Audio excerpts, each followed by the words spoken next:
Chris don't know what. Like we have 15%. It was like, what kind of life is this person living?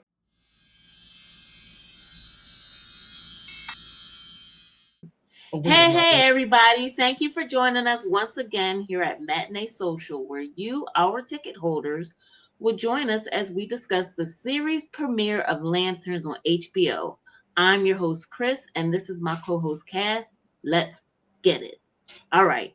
So, we just had the series premiere of Lanterns on HBO, starring Kyle Chandler as Hal Jordan, Aaron Pierre as John Stewart, Kelly McDonald as Sheriff Carey. It starts with John Stewart at home as a child with his siblings watching Hal being interviewed on 60 Minutes of all shows, and learning how he became the Green Lantern. They were afraid of getting in trouble because they were watching. I don't know. Were they just watching TV and they weren't supposed to, or they were just watching about Green Lantern and they weren't supposed to? More than likely, I'm thinking it was just more they watching TV and their dad don't want them watching TV when he's not home or something like that. They should have been doing chores or something crazy. It was like I've known that there have been households that were like that. It was like, oh, we're home alone, so we just have to do whatever chores, do homework, or we're not allowed to watch TV except on Saturdays for 15 minutes in the morning or something like that. So I'm thinking it was something along those lines. Okay. So dad gets home and like I said, Hal goes through the story of how he became Green Lantern, and basically he said when he was called and when he was asked if he was afraid, basically his response was, no, I'm not afraid.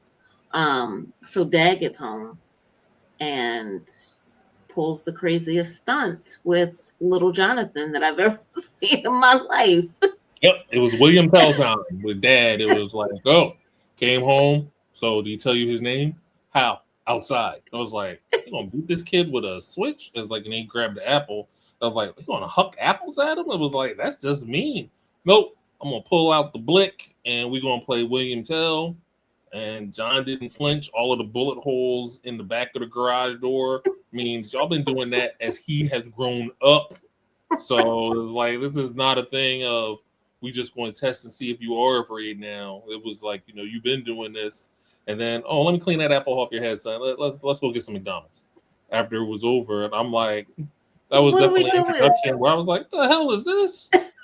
It was like, no wonder the mom not here. She was like, I'm not staying here for this. And you left him with custody of the kids and he's doing this? It was like, that was just something I was like, all right. So I would hazard to guess that John's a little messed up. You think? Like he not? Well, I mean, like, come on. It was like that's not normal. It was like you sitting there, you growing up, you go to college.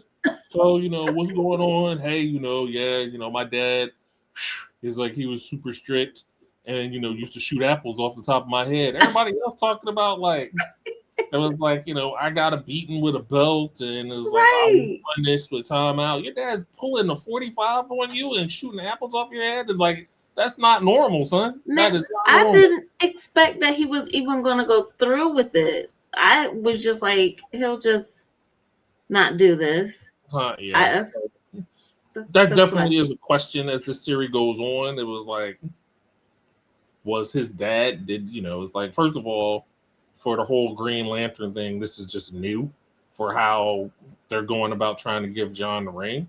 So did his dad fill out an application and he got the, thank you for your application. Unfortunately, at this time, our ranks are filled. So did his dad get rejected and then he's just salty about it? And he wants to get his son there as some kind of validation or living vicariously through him. Right. It's like, it was like, oh, I blew my ACL out when I was trying to play Division I, but you going to get the glory that I should always get. So I'll be curious if that's where they go with that piece of this story. But yeah, please continue with your breakdown. Oh, well, thank you very much. I appreciate it. So now we move to 2016. Hal and John are in a vehicle, and they don't like the actors. I do like their chemistry. Mhm. But it's funny because they don't get along on, like, their characters aren't supposed to be No, getting because along. Hal's a little brash uh, towards like John. that Hal is seemingly resentful of who is this young kid going to take my place, going to take Hmm. my ring. I got to train my replacement. It's a Hmm. classic. If you at work, you going to work. Oh, this is so and so. It was like Hal. This is John Stewart. It was like, oh yeah, he's going to be. You're going to be training him on everything that you do. I was like, wait a minute, why am I training him on everything I do? Well, it's always nice to have a backup, and this would be good for the corporation and everything else. And Hal's like, well, train him on everything that I know that you don't need me. What the hell am I doing there? So, like, Right. I think there is definitely some of that. They do have a good chemistry with each Hmm. other. And it was like, but me and him would have words after. It's like, all right, well, you want the ring here, and you jump out the car and send it over a cliff. I Um, know. it's like if he don't make it, Hal goes back, recalls the ring, and was like, yeah, he didn't pass training, so I had to let him go. It was like his remains is over this ravine on exit 6. It was like, Did what are you we did doing? you hear when he asked him what he did with the ring to prevent from getting hurt in the crash? What he said he did Yeah, with he's like, oh, I made bubble wrap. He bubble was wrap. bubble wrap. I was like, what the hell? Well, it was like, you ain't do nothing else. It was like, which is like, just what the hell am I supposed to make them He safe? was so disappointed. Yeah. He was so disappointed. Okay, so as we just discussed, basically Hal set John up kind of to go, not kind of, he set him up to go over a cliff Mhm. while they were traveling, because John was basically asking about the ring, when he'll begin to use it, become familiar with it, things of that nature. Hal's basically saying the ring has to choose you. Mhm. And then that's when you'll, but I think it was more, one, Hal doesn't want to relinquish it, and two, because it's become his identity, and two, he just doesn't want to show him how to use it, right? Well, I think it's a couple of things. It's like one, the way Hal got the ring is he was chosen for it. The ring actually Mhm, chose him. Where with mhm, John, the Guardians are telling Hal, right. like, yeah, we chose him, so the ring didn't choose him. So one, it's like, hey, the ring chose me Mhm, out of necessity or whatever else, my strong will and no fear and everything else. Y'all mhm, hired him from a bunch of applications, right. so does that mean that you would not have chose me for this duty? So I think there's a question. There might be a question in Hal's mind because of that. Is like, why are y'all going for this kid this way? But then that begs the question for the other Green Lanterns: are they chosen like Hal was, or did everybody else start filling out applications? Is Right. this one particular Guardian's way of I'm going to do the system different? And Mhm, I'm going to choose the person that I want to be a Green Lantern because I have an mhm, agenda, mhm, versus the way the rings chooses the bearer that's best fit, for the duty. And then mhm. as the series goes, for some of the stuff that they shown, that's not always the case. So, I think it's based on just this particular episode. I think, and mhm, and because of um the conversation that he had while he was at the taco stand, and the young man, the waiter or whatever, asked him, like, why he doesn't always wear the suit. I think it's become so much of his identity that he can't relinquish it, but because it is so much of his identity, he kind of also hates it, or resents it, I should say. um so anyway, um Hal tosses John off the cliff. John meets Hal at the taco. Well, while John is walking to meet him at the taco stand, was it a hologram or his sentient being it from was 10 a years prior? it was a backup from 10 years ago, because I Right. guess one of the things they're supposed to do is like a It's captain's log daily. type of thing, like Star Trek. Right. And it was like, hey, give yourself some notes so the Guardians and everybody else know what's going on. The last time Hal did it was 10 years ago. So at some point in 2006, Hal said, "Yeah, I'm not doing that no more." It was like, Right. between then and that, between 2006 and In 2016, Hal 2016. said, "Yeah, Mhm. I'm not doing backups no more." And I'm wondering if that plays, like, did something happen that made him say, it's like, I'm not backing up my thoughts no more on this stuff. It was like, I'm Right. not doing that. So it's like, I'm Okay. curious if something, like, if we're going to see anything there within that gap of something or not. But there was The like reason why he stopped. his backup was a lot nicer though. So it was like, it just shows Yeah. that he was definitely a different person 10 years prior. Yeah. So he tells John, I need you to get, well, he meets with John because John at this time has the ring. So the backup goes to where the ring is. So he tells John, I need you to get a message to Hal for me and tell him there's hail in Rushville, Nebraska. John was so annoyed. But he says he'll know what it means. So he gets to the taco stand, he delivers the message. I'm telling you, Hal didn't waste any time. He was gone. Now, I have to take plane, train, automobile to catch up with you. It was like, you want this job? Figure it out. It was like, sometimes figure it out. Well, if you leave the ring in your other pants and you got to go back and get it. And it's like on the other side of the country. It was like, figure it out. You want this job? This is all part of training. It's all part of training. I'm not carrying you. It was like, it's all part of training. Anyway, so Hal goes to this Rushville, Nebraska. And by the time John gets there, Hal's sitting in stands, football stands, at, was it a high school, right? High school it was football? like a high school football game, it looked like. And there was some activity that occurred there of the mass kind. And so so Hal is trying to tell everyone, listen, this was done by aliens and it's not done by because his thing is, well, you see, nobody is over any of the individuals who were injured or what have you, because they don't know, nobody knows them. And the sheriff is like, no, it's fine, everything's fine, you know, this is just a terrible accident. Right. Because like all of the victims being him saying, like, all of the victims are aliens. There ain't nobody crying. There's like nobody's mourning their loss. It was like, so it was like, that's obviously alien stuff. And then the sheriff, who he obviously had some kind of relationship with some point that definitely went left. She's like, I'm trying to hear that alien nonsense from you. It was like, that's enough. I'm going to investigate. We're going to figure this out. And you stay the hell here and stay off my football field. Stay out of my crime scene. Right. Right. So, long story short, they end up finding one individual or identifying one individual who's still standing on the football field, who they believe to be an alien. He kind of gives himself up because he starts running. So but he only started running because John messed up. There's like, he sit there, is like, oh, I'm going to tell her. And Hal was like, go ahead then. You go tell her. And like, you let me know how that works out for you. But then John, he's like, I'm going to tell her because that's what I would do. And she's like, the hell you doing down here? I was going to tell you, about the guy in the short sleeve shirt that's not wearing a sweatshirt that we already knew about. I wasn't trying to spook. That's what you can't. Oh, I messed up. Yes, you messed up.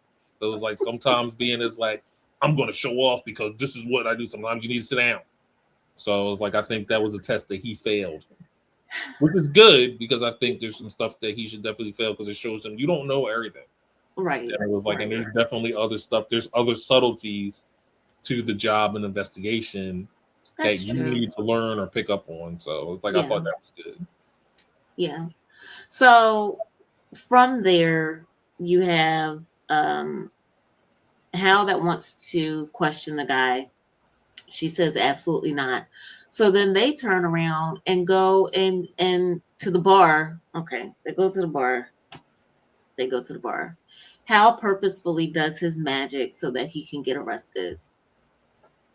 Yeah, playing that annoying song, like putting a $20 bill in the jukebox to play that annoying. Wait. A $20 counterfeit bill in the jukebox. Really counterfeit. That was a bill that was created from the ring by his will So that Counterfeit. don't even It's really count as fake. counterfeit. That was just like, I need to manipulate this jukebox.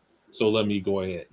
So that's all that was. That was like Okay, go I'm ahead on and house continue. side with that. We'll agree to disagree. Go Yeah, ahead. like I'm on house side with that. So it was like he put that 20, he put the Conjure 20 in there to go ahead and play that annoying song 800 times that they was annoyed by it enough that then for him to be able to go over there and pick a fight with them so he get arrested. It's like his plan was like, it was flawed, but I could see where he was going with it because Yeah, well, he didn't get that. it didn't work because they No, locked him in because the he closet. was trying to, yeah, he was trying to question um the alien. Well, what The he suspect. at that time thought was an Yeah. alien.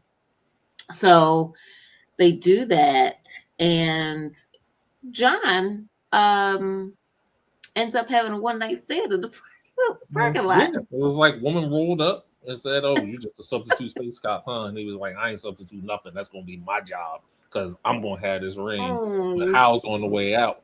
And she was like, "Oh, whatever. You want to follow me to my truck? Or like walk me to my truck?" And he just like, "All right, then. This is how it works out." Because he goes to the truck, knocks, has his fun with her. And then it's like, and she rolled out, no name, just light up a cigarette in his face. And I'm like, first of all, get off me before we light the cigarette. I was like, you're not going to be blowing the smoke in my face.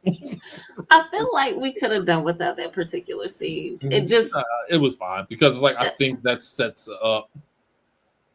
I think it sets up other stuff down the line, okay. and it's All just right. like I think that's part of what that was. And then Well, also at the same time, it also shows that John is not exactly that straight the goody arrow, two straight shoes. lace. Yeah, it was like Yeah. he could have said, "No, ma'am, that would be inappropriate. I don't even know your name, and I'm on duty, but I thank you for the offer." Finished his drink or whatever else, or rolled the hell out. He was held like, "Oh, walk me to my car," and he's like, "Oh, I'm walking you to the car. I'm walking something So else."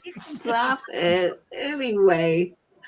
So um yeah, so they do that, and then because Hal can't behave, he's actually arraigned in court for his poor behavior at the bar, which he did not think was going to happen. The sheriff's husband comes and acts as his, or becomes his attorney, to Don't help gloss him with. over his reasoning for why he shouldn't even be arraigned. He was like, Your Honor, come on. It was like, it has his own reasons. Like, come on. Like, it's me, Sal. Come on. You know what I'm doing, reviewing what Literally. I did. So then she sit there, is like, oh, your bail is now $200,000. He's like, you want to go for three? I wanted him to say, come on. Because, like, ultimately, it's like he was doing what he needed to do to stay there. But well, honestly, once I call that ring back to my finger, what y'all going to do? It's like, you can't keep me here if I don't want to stay here. Well, they could. They could. He got that ring. He can walk out. No, He can walk they out the could. jail, get a pizza, come back, and sit back in the cell with that pizza. It's like That's he true. couldn't, yeah, like That's he couldn't true. stay there. So, but it wouldn't have served him to leave. So his restraint, that was like, I feel that his restraint also shows something of Hal's character that probably wouldn't have been picked up on otherwise, because he could have left. That's accurate, but we'll get to why I say that they could have kept him, because it was brought up a little bit later in the episode. But anyway, so now at this point, Hal is in debt to a guy named Garrett. I think that was his name, Garrett, who seems to be somewhat of a shady character, to say the least, because he's on this huge property. He's got individuals that some may not agree with their behavior on the property. I won't even get into that, but they go into the house or whatever, and they begin this conversation with this guy, and he has done his research on them, and he understands that John is vegetarian, and But they didn't do their research on him, and they're asking him like who he works for, things of that nature. And he's really not giving up a lot of information, no breadcrumbs, anything of that nature. He said something about NDA. Yeah, it's like I signed an NDA. I can't talk about my employer. That's what he claims. We don't know that to be true, but all right, moving on. But then you find out that the woman John slept with is this bigwig. You presume that he's a bigwig, or he works for someone that's got a lot of pull, but slept with his wife. What do you think? That's half the size of Nebraska. Yes, he is some kind of bigwig, even though he's working for somebody else. Well, but he says that property is owned by somebody else. He claims that he's only watching it for somebody. Even if he's a steward of the property, it was like, I'm not going to give you, hey, here's the keys to 4.7 million acres of property to watch this. You be good. You be good. It was like, he's still somebody. Okay. So, as we move along, Hal ends up in a situation where he's able to question said alien, who he suspects to be alien, which he turns out to be an alien. But this is the scene where I was saying they could have kept him there, because remember when he's going back and forth with the alien, he's asking him questions, because basically what you find out is the aliens do just enough research. They don't do the full research. So when he was asking him like his name and the team that he plays for, he was able to get those answers. But when it came to where did Harry Potter go to school, like he wasn't able to provide that information. Things about Barack Obama's presidency, things like that. So wasn't able to do that. So that's how he was able to suss out that he was an alien. But in this particular scene, he says, I have something, whatever, on his skeleton. Yeah, essentially he had a bomb that he could have, that he could detonate, which he did detonate, that Hal could have stopped. But I mean, it's like, it was like if Hal didn't know that already, that was like, that still wouldn't have stopped him from, like, technically he could have grabbed the ring, left the courthouse, go grab that dude up, talk to him, and it turned out he wasn't an alien, deposit him back. It was like Hal still following certain rules that have been in place to not upset the apple cart and look like some kind of Punisher with a power ring type. Right. I'm not disagreeing with that. I'm not disagreeing with that. But when he said, how much power do you have left because you've been here for 48 hours? Did you bring your charger? That's the part that I am positive, because had he run out of juice, he couldn't just walk out of the courthouse or protect them from, like, I feel like, because when he asked that question, it seemed like he flinched it a little bit, like, holy crapola, like, oh, I don't know how much juice I have left. So he was really taking a chance by pushing him further and further. You don't think so? You think he knew? No, I mean, it's just ridiculous, because the way that I charged my phone, it was like 50% is like, oh, that's too low. 67%, that's not good. And I could be going nowhere, just staying home all day. So it's like, for my phone to just be that low, it's like, I got the most dangerous thing in the universe on my finger. You don't think I'm not charging that thing every 10 minutes? So it's like, yeah, I got 20. Ring, how much charge we got left? You got 23 hours of charge left on a 24-hour, and it's like, and I just charges like 23 hours. No, charge is up. It was like, charge is up. It was like, let me go ahead and get this done. All right, we good. Ring at full power. Great. It was like every 20 minutes. Ring, what power level we at? You're at 85%. No, charge it up. 85. My goodness. Like, well, anyway. Nowhere. But yeah, that's a mess. Like, I can see that. But it's like, but other than that, like outside of him not paying attention and charging it. And then it's like, all of a sudden, John, you have access to this ring too. You can charge it. It's like, you drive in the car, put some gas in it. It's like, you got the ring, put some charge on it. It was like, if you're supposed to know how all this stuff works and you want to be trained, You not charging the ring? It was like, that's another conversation. It's like, yeah, I So- forget, but John, you charge. So because it's a communal ring, it's a responsibility of everyone. If you, the Green Lantern, supposed to be training me, and I'm supposed to be using this ring, I'm not trusting you after dealing with you of jumping out a car on me, and then I have to walk back because you ain't teach me how to fly yet to go because you want to go get some tacos or something else. I'm not doing that. It's like every time I got that ring, what is your charge? Charging it up. So Chris don't know what. Like we have 15%. It was like, what kind of life is this person living? So it was like, I'm making sure that on the edge, baby. If I gotta go and do something, I'm not trying to use ring at 3%. Oh God, I can't do that. I was like, why was you not able to save the city? Because Chris ain't charged the ring and gave it to me at 3%. That's not going to be my excuse for I'm not getting this job. But here's the thing. I would suspect your logic makes sense. However, if I am Green Lantern and I'm still alive, you would have to suspect I know what I'm doing because I would have ensured that the ring was. Everything else well, is like we didn't get there yet. You stumbling through life right now with this job. And like they asking me to replace you. They was like, hey, can you come in and replace? Because real talk, I don't know what's like everything might have some space dementia. I don't know what it is, but I'm gonna need you to come over here. Then it's like the first thing, you ain't want to teach me how to fly? Fine. How do you charge this thing? Because I know this thing take a charge, right? Where's the battery? Do I plug this in? It's like, what are we doing?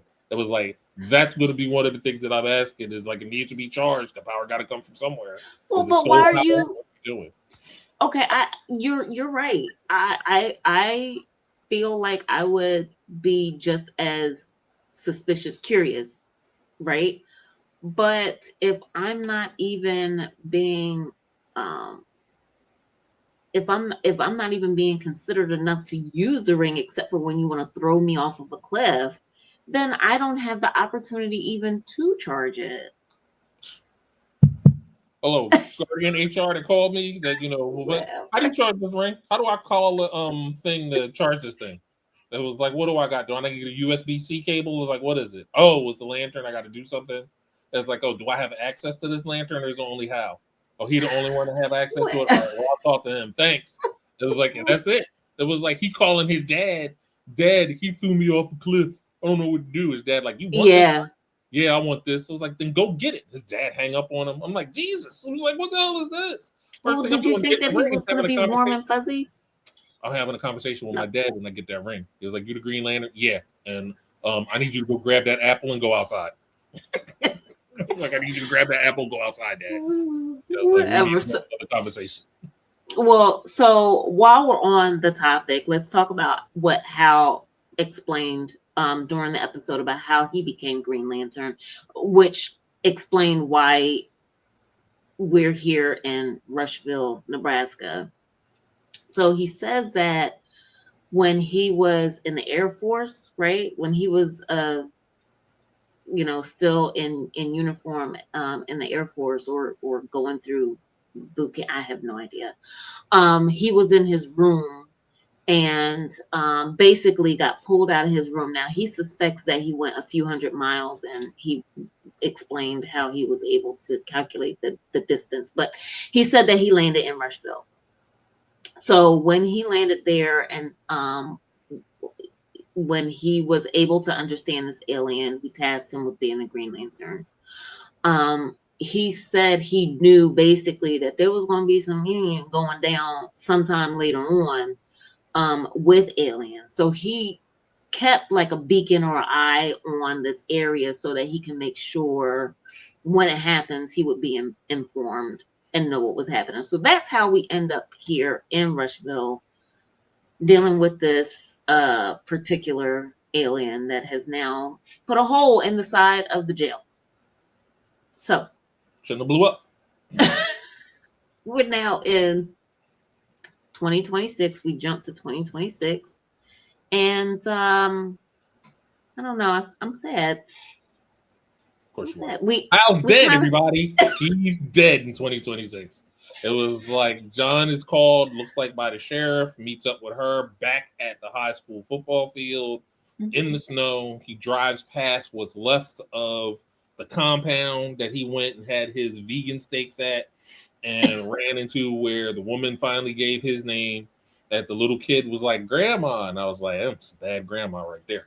But it's like whatever. So he meets up with the sheriff, asks about her kid. He's like, "Hey, have you called anybody else?" He was like, "No, just a groundkeeper." And they see a snow-covered Hal Jordan dead out in the snow for a minute, apparently. Mm-hmm. His ring is missing. Also, John doesn't have a ring. So that raises other questions. Who has the ring? We know at least there is one Green Lantern on Earth at this particular time that has a ring and did, you know, in this period, like, and he had the ring prior to Hal's death. So where is that ring? So right now you have two mysteries going on in the show. Everything that was happening in 2016 and who kills Hal Jordan in 2026. Who did it, y'all? Who did it? Oh, I already know who did it. But as you all watch it, it was like, we'll go ahead and you'll all discover it together. We'll all discover it together because I don't know. So don't you dare destroy it for me. No, I don't know either. I just said that to be saying it because, like, so I don't know because they've done. Do y'all see how he does? Yeah, they did a lot of stuff. Like when Hal was telling his origin, that was pretty much almost beat for beat from the comic for how he ended up getting the ring. Now, they also changed a lot of stuff from the mythos because there are, in the comics, there are like 10 Earthbound people with Green Lantern rings. So not just one person. And then if it's only supposed to be one person on Earth, then when Guy Gardner, that was in the Superman movies, got the ring, what the hell happened to Hal at that period that Guy had the ring? So, like, you know, it's one of those things. And then since Guy does show up in this show at some point from with trailers and everything else, it makes me curious. So it was like, all right, so is Guy the Earthbound Green Lantern? Did they change the rules where in 2016 it was only one? Now we're going to be cool with having one or two for what happens on Earth or whatever. It's like, so there's that curiosity from what they said initially. So there's definitely a lot of stuff that they have set up and like some breadcrumbs that they've set up on this first episode that makes this one of those things where I wish for the old days of Netflix that you just drop them all and I could have just finished it today. Instead of like, you know, oh, here's one a week as we drip feed this. Because with a good show, I'll watch that all the way through if I have the time to watch it. Like I could have easily watched another 2 or 3 episodes yesterday. And me too. I used to be the same way, but then I found I don't have anything to watch. So I don't mind the week by week release. I don't. I was like, if it's a show that's good, I'm sitting there it's like, damn, give me the rest. Yes. Put it in my veins. I don't wait week to week, like, oh my God. Because what I'll do sometimes with a show like that, if I like it like that, then it's like, all right, well, I'm just gonna wait 4 weeks and not watch it, then forget about it, and then like, oh, that's fine, it's done, and then go back and just watch it all the way through because then I can watch like, oh, this is good. It's like, you know, because if there's a show I watched and there's been 3 seasons of it and I just hadn't picked it up for whatever reason, and then I'm starting, it's like, oh damn, this show is good. Now I got something to watch all week, and that's fine. It was like, and this is the golden time to be able to do that because from the time that the NBA ends and there is no football, I got time to watch TV. You have 2 seconds to watch TV because football season starts.